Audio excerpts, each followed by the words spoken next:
Hello, welcome everyone to episode 7 of the most famous person I barely met. 777, which is a good number because the person I'm interviewing today, Tom Donahue, might be one of the best people with a 7 iron in Rochester history.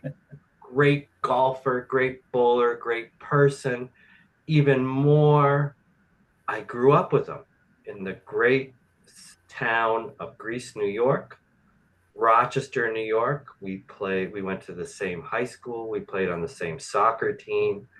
And the only divide, and maybe we can heal today, is that Tom went to a rival elementary school, Craig Hill, which I have a lot of friends, but I went to Autumn Lane. And for all the Autumn Lane people out there, we're better than Craig Hill. Okay. No, that's not true. So welcome, Tom. How are you? Good, John. How are you? My daughter went to Brookside, by the way, so she says that's better. Brookside. That's the coolest name. I know Brookside. It's still not good as Autumn Lane, but I'm really trying to build up the Autumn Lane audience here. By the way, I'm really trying to build them up. Hey, We have a mutual friend, Steve Brickler, and I'm gonna send a yes. little Autumn Lane shout out. Dan Milgate. There's lots of them. Todd Rose. Lots of Autumn Laners out there, but Right. and Craig Hill, I know you grew up with one of my great friends, Scott Cooper's a Craig Hill person. So we Yes, won't he talk is. about him Yes. anymore. But so Tom, tell us a little bit for people who don't know you like I do. Where are you? What are you? And what are you doing? Tell us a little about yourself. Well, right now, I am living back in our hometown of Greece, New York. Married to Annie now for almost 18 years. She works for Rochester Regional Health. I work for Raymore and Flanagan here in Greece. I've been here for almost 15 years, and I'm a retired professional golfer. I still compete, not professionally in golf. I play for fun, but I do compete in bowling. I'm actually leaving tomorrow morning for the United States Bowling Championship down in Baton Rouge, Louisiana. Awesome. Getting up at 4 o'clock tomorrow morning. That's too early. That's too early. Yeah. And your daughter goes to our high school, right? Yeah, she goes to Athena. She's in 10th grade, a very good student, very involved with the production and chorus and everything there. It's exciting to watch. Yeah, Greece Athena, our old school's got a great arts program now. Um, and I broke a lot of records there, not sports records, just physical records, just like discs. You know what I mean? The Eagles and the Beatles. I was on teams. I know what you mean. I set the bench a lot. I set the bench a lot. So you get to go to the old school and watch your daughter perform.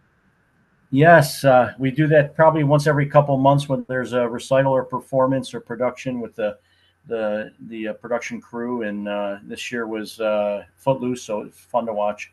Oh man. Yeah. How does it feel when you get back every time? Do you still feel a little different? Like Little different.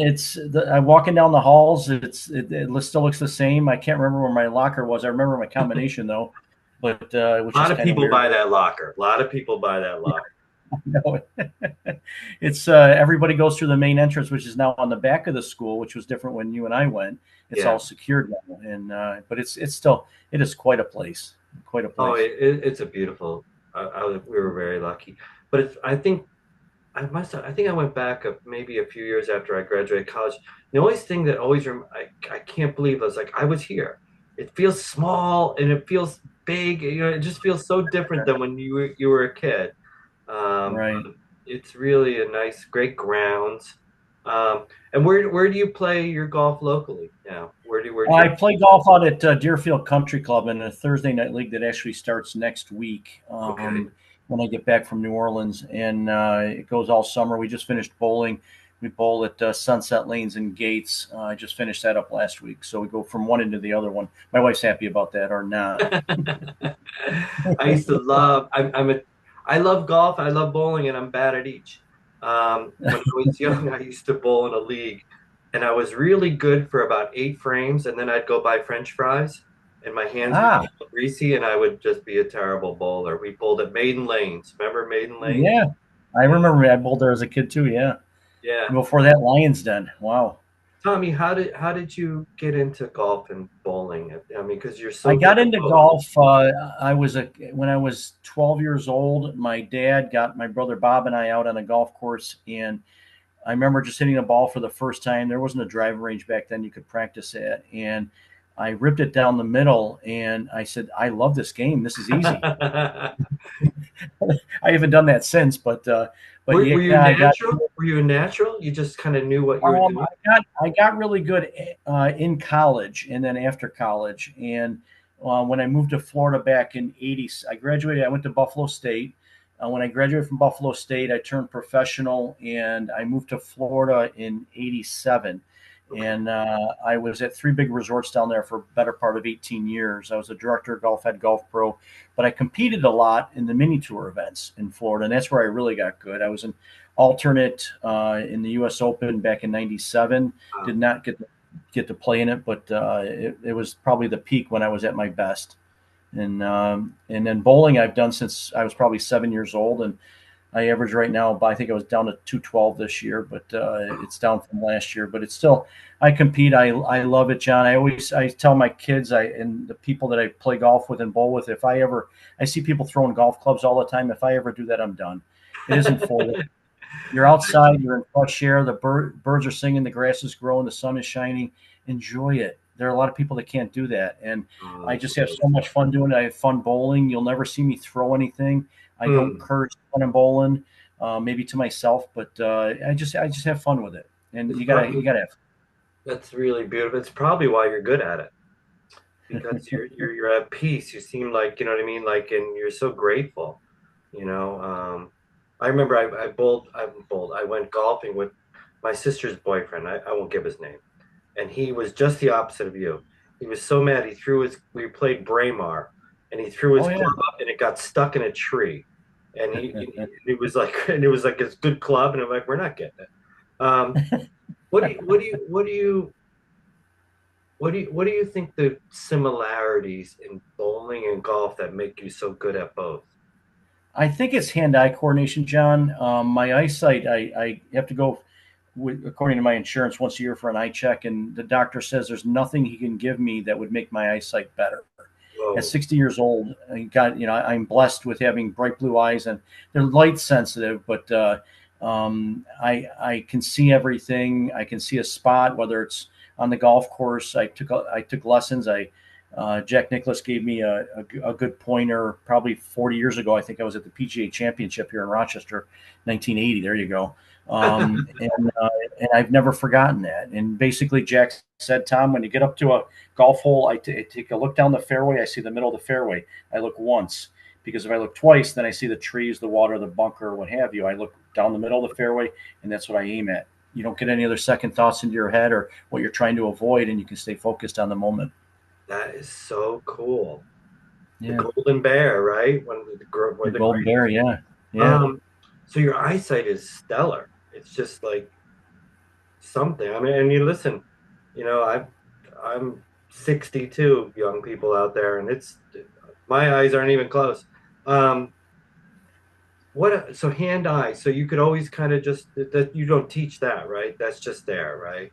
It's just there. I think it's a God given ability, and I have brothers that John has seen the ping pong ball. Even playing it when I competed, it's the ping pong ball is going over 100 miles an hour, and I had no problem returning it or returning Mm, with force. It's all hand eye, talent, um, talent. and yeah, I just think it's God given. But my daughter Carly, she has it as well. She at 16, she doesn't have glasses or contacts. My wife needed them when she was a little kid. My son, who's 34, just turned 34. He has glasses. He had contacts since he was a teenager. Mm. But yeah, I think I have it. I'm blessed with it, and I think hopefully my daughter has it. Yeah, it's funny. I mean, I play sports, and I would think I have good hand-eye coordination, but I can't do small things. I can't cut circles with scissors. I can't. And my mother always used to say, "You have bad small motor skills." And I think it was got in my head, like whatever she said became the truth. But I was terrible at like any little arts and crafts. We would make little kids, in elementary school, you'd make ashtrays, and mine would fall over, like what I mean, ashtrays. So. What do you think, Tommy, is the biggest difference between golf, other than the um, obvious difference between golf and bowling. But what makes a good bowler, you feel like, that has not anything to do with golf? I think it's consistency. What separates me from a lot of the people that I bowl with and compete against is that I can hit a spot on the lane within a eighth of an inch 98% of the time, and I'm very good with that. And then it's also being able to read the lane.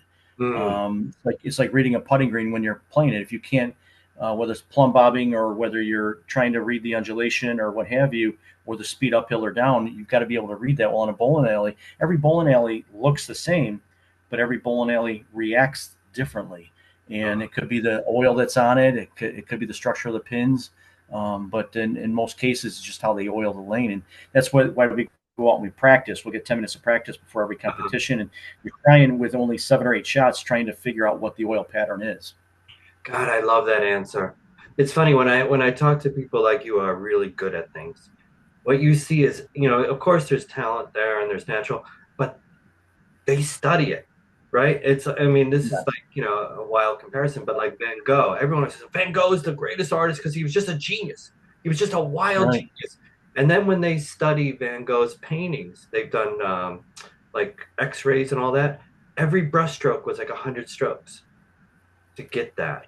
So like Yeah. people really, who are high at their craft, they understand. I never knew that bowlers read the lane. I never knew that. So you're Yeah. trying. Yeah. Yeah. You have to anyway, to be able to be competitive and get better, you've got to be able to do that. And but it's same with golf. If I always tell people when I used to teach a lot, you don't practice on the golf course. When you're on a golf course, go out and have fun. When you want to work on your game, go to the driving range. You go to the driving range, you work on that game from 130 yards in. If you can do that every time you go out, you're going to become a better golfer.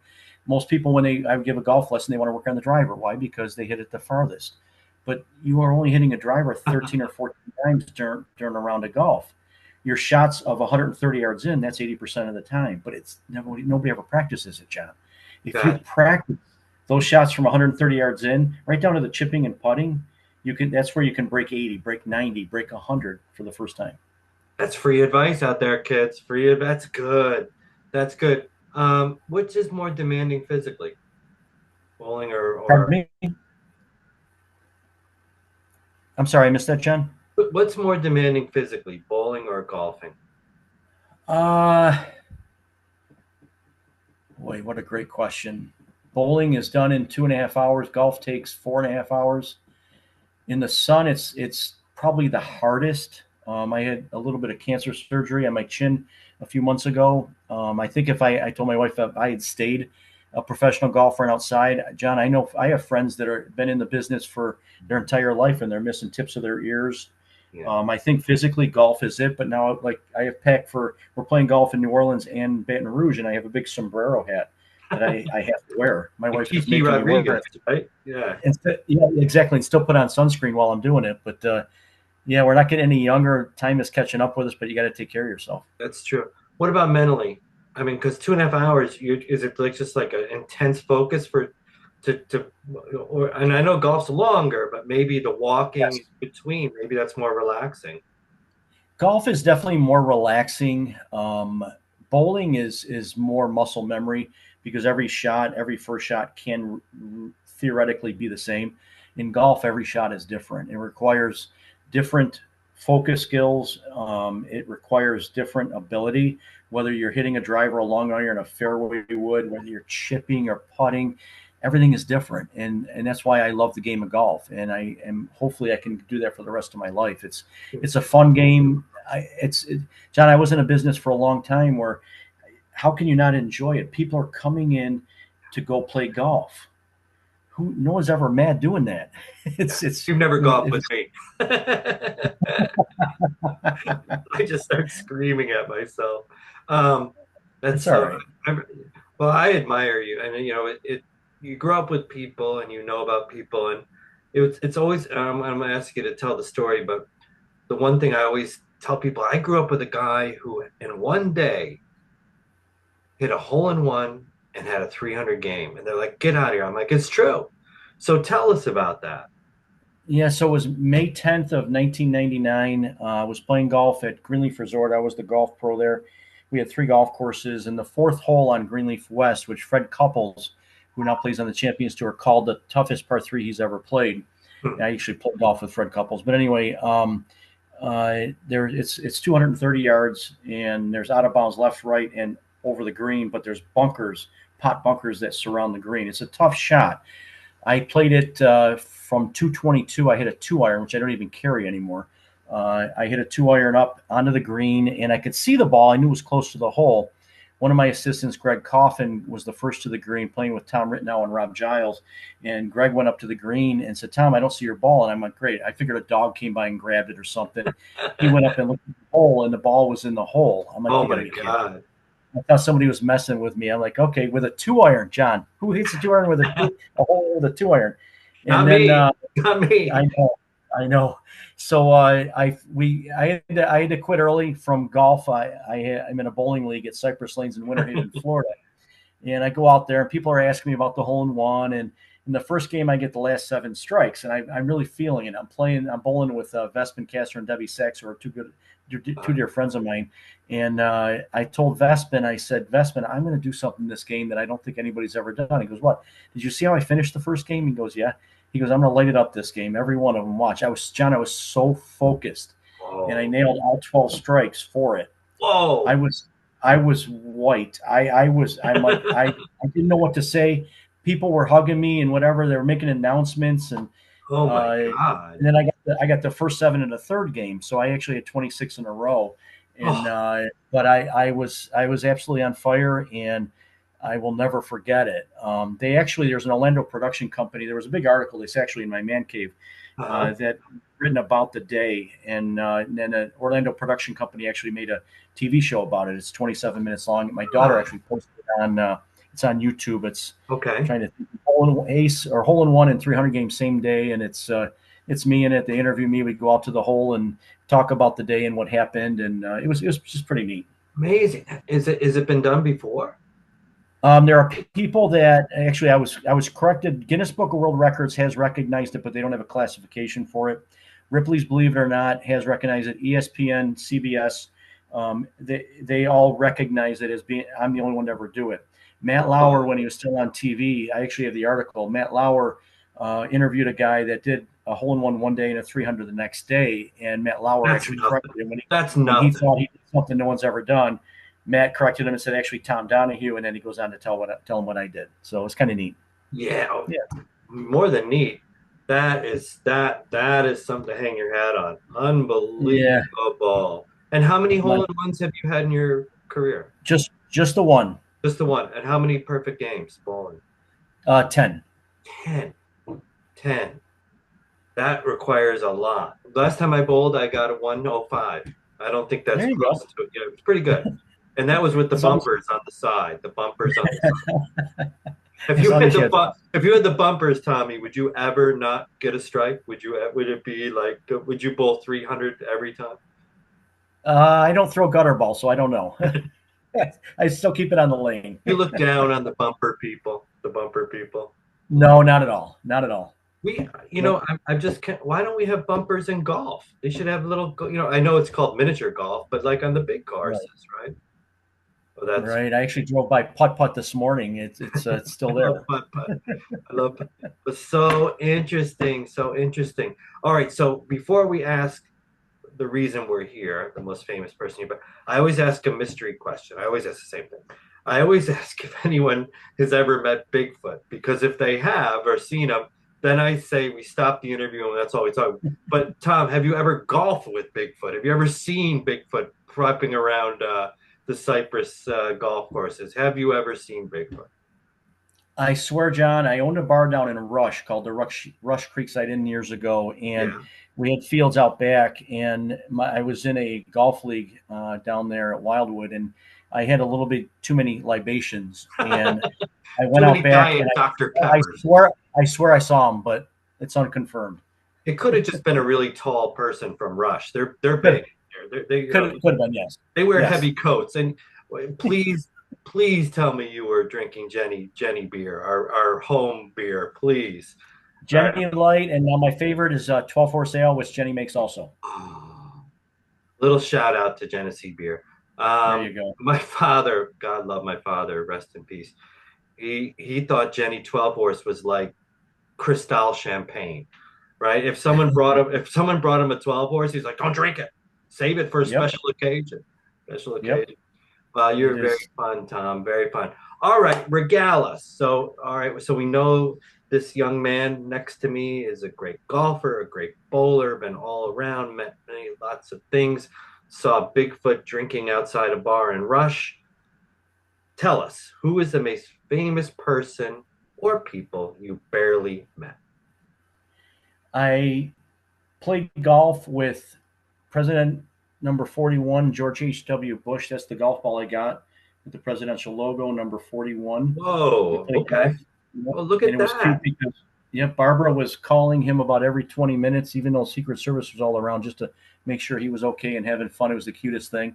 I Okay. played golf with Bill Clinton also about 2 months after that. And Wow. the most famous person I almost met is Donald Trump. Okay. Um, and the quick story is I went to play his brand new golf course. This is in 2003. It was called Trump International. It was just north of Fort Lauderdale. And I went out there. I had my car. It was an old Mustang, and they did valet parking, but all they had was a trailer, which I thought was kind of weird. But because the clubhouse hadn't been built yet, golf course was open though, and we were going to play. It was myself and three other professionals, and they parked my Corvette next to a turquoise Lamborghini. And I said to the guy, I'm not going to ding it when I pick up my car. Oh no, that's right, we're valet parking. You're gonna hit it. It was Donald Trump's car, and I Uh-huh. said, really?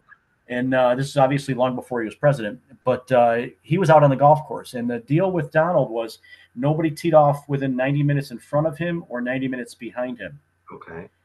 So we were out there. The first tee's open, but we had to wait till he cleared the eighth hole. That was the funny thing. We could see him with a big entourage up there, but Right, I never right, met him. right. He didn't have the turquoise Lamborghini on the course, did he? As his golf cart? No, yeah, golf carts. Yeah, the Lamborghini was parked next to my old Mustang. I like your Mustang. I like your Mustang. Yeah, me too. How that's so cool. How was number 41, the old Bush? Was he a good golfer? No, neither one of them were that good. Did you play But with the John, son too? You played with the son too? no, just the dad, Okay. HW. But the one thing I can tell you, John, is that meeting both of them, there is no wonder in my mind how they became president.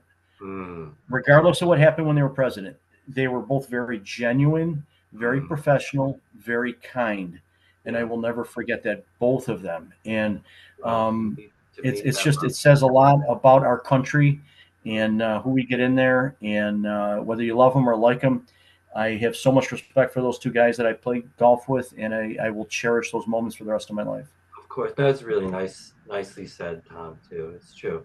You know, whoever's at, it's our country. Clinton, good golfer too. Was he good? He was okay. I think he had a lot of other things on his mind at the time, and the one thing he told me was we talked a minute about politics and nothing about any particular party, but he just said that the biggest mistake this country ever made was the North American Free Trade Agreement, and I kind Hmm. of remember that. And everything that's going on right now Yeah. is something that started, obviously cause and effect, Wow. as you would So call it. he when he golfed with you, was he president or he was No, retired? no, this was after. It was 2003, so yeah, it was after. Yeah. And you were the pro at the course, right? That was the Yeah, that was at the Westin Diplomat in Hollywood, Florida. yeah. Awesome. Who else have you golfed with? One of my good friends, Ryan Duran, who passed away a few years Oh, the ago. great baseball player. There's Ryan, if you can see it, autographed. He was a good friend of mine. He passed away, I think, about 14 years ago. Chicago Ryan Cubs. was, yep, Ryan. I got a little story for you if we got time, John. Absolutely. So yeah, so Ryan was a starting pitcher for the New York Yankees at the time. And when Ryan would go around and talk to people about alcoholism and abuse in this country, he would always tell the story. It's Ryan Duran and Yogi Berra. Casey Stengel's manager, Mickey Mantle, Roger Maris were on the team. I think it was maybe 61 or 1960. Anyway, Ryan was being heckled. He was a starting pitcher, so he pitched every 4 games, once every 4 games. Yogi Berra is the catcher. Well, Yogi's the captain of the team. Nothing happens on that team or that dugout or with the media that Yogi doesn't have final say in. That's just how it was. So Ryan is warming up before the game, and there's somebody heckling him about 10 rows up. The fans, there's not a lot of fans in the stadium yet. It's before the game. Uh-huh. And the guy is yelling obscenities at Ryan. Ryan wore Coke bottle glasses. If he had a batter close to the plate, he wouldn't throw at him. He'd throw it behind them. People just figured it was his eyesight, but the guy would get scared and get off the plate. Well, Yogi comes up to Ryan because this guy is really yelling obscenities at Ryan. Yogi said to Ryan, "Do you think you can hit him?" And Ryan says, "I don't want to get in trouble." He goes, "No one's looking. There's not too many fans here yet." So Ryan's like, "I think I can." So as Ryan is looking at this guy, the guy stands up, turns around to get beer and popcorn. Ryan hits him in the middle of the back. The beer and popcorn go flying. Well, this catches the news. Okay. After the game, Casey Stengel has to make a decision. He suspends Ryan for 3 games. Okay. Johnny's the starting pitcher. Okay. He's not going to miss a start. So he's in the locker room. Ryan is in the locker room, and he is facing the locker. Remember, Yogi has final say in everything.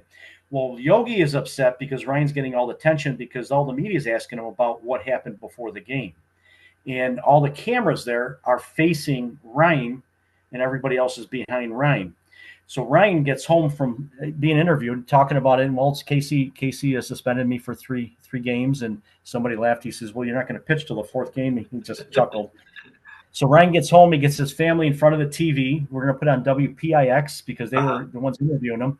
Sure. And Ryan said, "I'm going to be on TV. I'm going to be on TV." They go to it. They mention it. WPX, the TV announcer mentions what happened, but they never showed anything. They didn't show the interview with Ryan.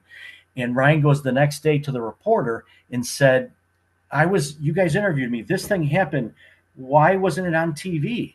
Right. And they said, "Ryan, do you know that while we were interviewing, Yogi was behind you walking back and forth in the shower?" And we could not air it. You can read it any way you want. But that was Yogi Berra.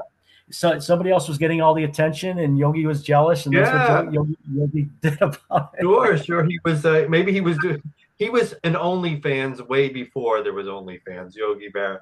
That is a brilliant story. How did you get to be friends with Ryan Duran? Just golfing? Ryan, when I was playing golf, when I was at the Greenleaf Resort, which is in Haines City, Florida, I was a director of golf there, and I got to meet a lot of the people with the Cleveland Indians, Yankees, Royals, Tigers, because Central Florida, we had 13 teams playing in spring training within an hour of us.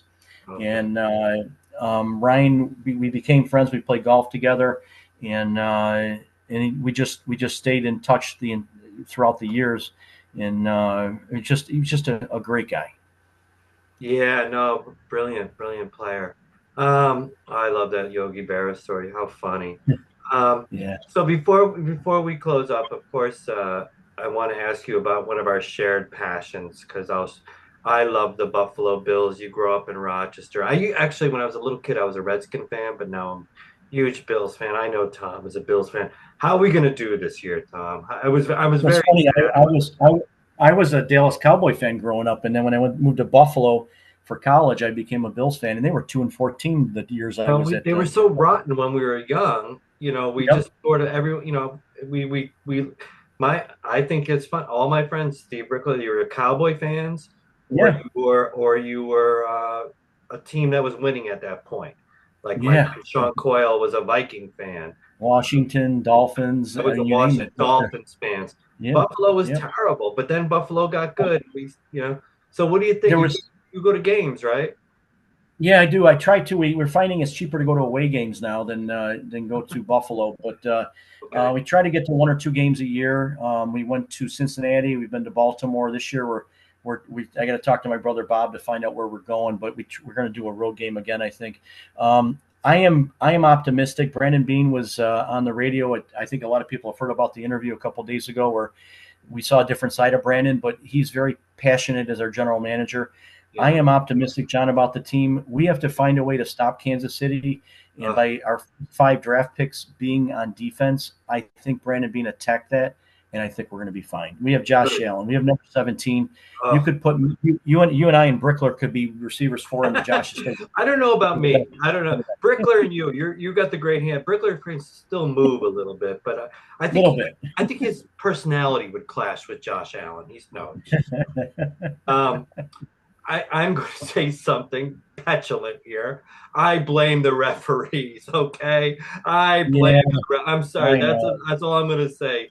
We should have beat It's funny. So they changed the rule on overtime because of what happened with us, and now with the first down where Josh had a first down. Now Please. there no more chain game, John. So now they have the Oh chip my that'll be in God. the football, and I don't think I yeah. can take it. I don't think I could take it. I was so upset. My wife won't watch the games with me anymore. I'm too pessimistic. So But I've been to two postseason Bills games in my life. I was at Super Bowl 25, oh, which was Scott Norwood. We know what happened. I oh, lived in Tampa at the time, yeah. and then I was at the 13-second game in Kansas City. I So watched that first. I saw the Bills play the Giants at the Meadowlands that year, the year they lost the Super Bowl, and they killed them. They killed them. right, And then yes. and then I watched the game with the person who did the podcast earlier, Rob Schaub. He was a big Giants fan. We watched the game from our apartment in Hoboken, and Buffalo was winning. And Rob Schaub took it upon himself to lend the Giants strength by drinking beer. He must have had, and so every beer he drank, Stephen Baker caught a catch. And so, but when they won, poor Bob was not in good shape, but the Giants won. So, all right. So you're feeling okay. We're going to be another good year, you think? I think we're going to have a good year this year, and I like the schedule. Our toughest games are we're playing in Buffalo, so I've seen the new stadium. I drove by the old stadium with the new stadium on my left, and it's going to be awesome. I'll tell you It's what. quite a building. We get in the Super Bowl. I'm coming home. We'll watch it together. Okay. There you We'll go go. to that bar and rush and see if the Bigfoot guy is still. Um, Well, this has been real fun for me. The problem with these podcasts is too much fun for me. Connecting with someone like Tom, who I really always liked, and I could go all day with you, yeah. Well, you know what? I'll have you back. I have John. I would absolutely love that. So, go. We'll have you back. I'm the director. I can do whatever I want. But John, next time what we'll do is we'll get it on my phone, and I'll take you for a tour of my man cave, and you can see a lot of the stuff I that's have down there. It's that's going a to be very deal. impressed. That's a deal. Yeah. So anyway, anyone listening, this is good, wonderful content from folks like Tom. Like and subscribe. And if you see Tom on the golf course or on bowling, say hello. And if you're not rooting for the Buffalo Bills, please do. And live these words. Whatever it is, we just good, be grateful, have fun at the sports, right, Tom? And That's correct. don't throw your clubs unless a bear is coming at you or something like There that. you go. Well, thank you so Sounds much, good. Tom.